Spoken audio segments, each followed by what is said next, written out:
Berbelit-belit, Hakim Kak Asep, geram. keraguan Pernyataan hakim Sambo, ini bisa jadi Kuatmaruf, indikasi dan nggak Ricky kalau Rizal hakim sudah masih bisa baca berbohong. alur ceritanya, Kak Asep? Halo, suaranya. Halo, Tes. Kak Asep dengar? Tes. Dengar, sekarang dengar. Baik, Kak Asep, hakim berulang kali meragukan kesaksian Sambo, Ricky Rizal, Kuatmaruf. Apakah ini bisa jadi indikasi kalau hakim sudah tahu alur cerita yang sebenarnya? Ya, kalau hakim menyatakan sesuatu, karena hakim itu adalah menilai, ya, kesesuaian satu saksi dengan saksi lainnya, saksi dengan barang bukti, latar belakang saksi, yaitu dinilai oleh hakim 185 ayat 6. Nah, kalau hakim sudah tahu dari awal dari dakwaan, sudah pelajari terima berkas, kemudian waktu pemeriksaan saksi-saksi.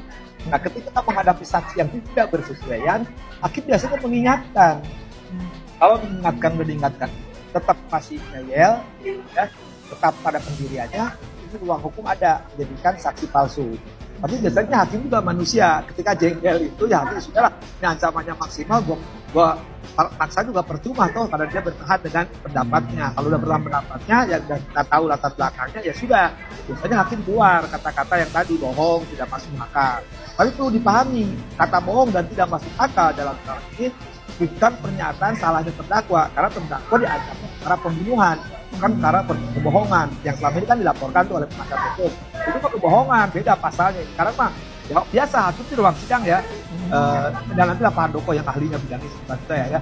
Kalau suka kesal itu kita ya bohong kamu, nggak masuk akal kamu, ya itu sesuatu yang wajar, manusiawi ketika hakim memang keluar itu. Jangan kali itu, saya sering tuh pacar saya, istri saya bohong, saya kadang-kadang bohong kamu, apalagi ya masih saya itu sering kalau saya dikatakan oleh mereka. Cuma kan saya dinosaurus, nggak bisa dibohongin. Jadi walaupun tadi sudah mengingatkan soal berbohong, tak masuk akal, tapi terus ya, kalau hakim itu upayanya tetap menggali keterangan dari saksi walaupun saksi tersebut ada indikasi berbohong misalkan. Ya betul, hakim harus menggali kan, karena pidana itu adalah kebenaran material. Cuma biasanya ya sudahlah, ini hanya biasanya sih ada beberapa tipe hakim ketika menghadapi para pembohong.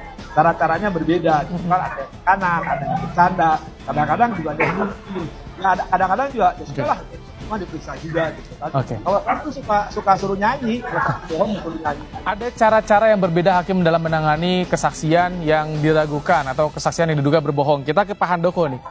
Pak Handoko, kalau Anda lihat bagaimana ekspresi dari ketiga terdakwa yang dihadirkan memberikan kesaksiannya, Sambo, Ricky Rizal, dan juga Kuatmaruf. Masih kelihatan ada yang ditutupi atau tidak menurut Anda, Pak Handoko? Menurut saya sebetulnya bukan ditutupi, tetapi ada ketidakselarasan antara keterangan dari versi Sambo, Kuatmaruf, Ricky Rizal versus Eliezer gitu ya. Masih ada yang tidak sama, contohnya itu tentang perintah tembak gitu kan. Ricky Rizal tidak mendengar, kemudian Kuatmaruf, kalau nggak salah Kuatmaruf mendengar gitu ya. Kuatmaruf tidak mendengar. Yang hanya merasakan dengar itu adalah Eliezer. Kemudian ada lagi di mana waktu itu kan hakim sempat ngecer Ricky Rizal kan. Iya. Saudara tidak menyatakan adanya perintah tembak gitu ya. Nah, Ricky Rizal mengatakan bahwa dia tidak mendengar gitu ya. Nah, ini menjadi satu poin penting ya buat hakim juga, yaitu bahwa dalam kita kan perlu mengecek dulu di dalam situasi kondisi yang seperti demikian ini Eliezer ini dalam kondisi tenang atau panik begitu ya.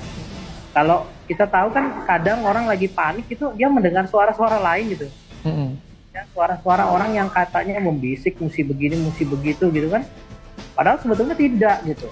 Itu bisa jadi pengaruh ya untuk kesaksiannya. Betul, ini hakim mesti jelas betul kok cuma dia yang dengar gitu ya. Sementara Kuatmaruf nggak dengar, Ricky Rizal nggak mendengar, kok cuma dia. Jadi bukan berarti justice kolaborator pasti benar ya.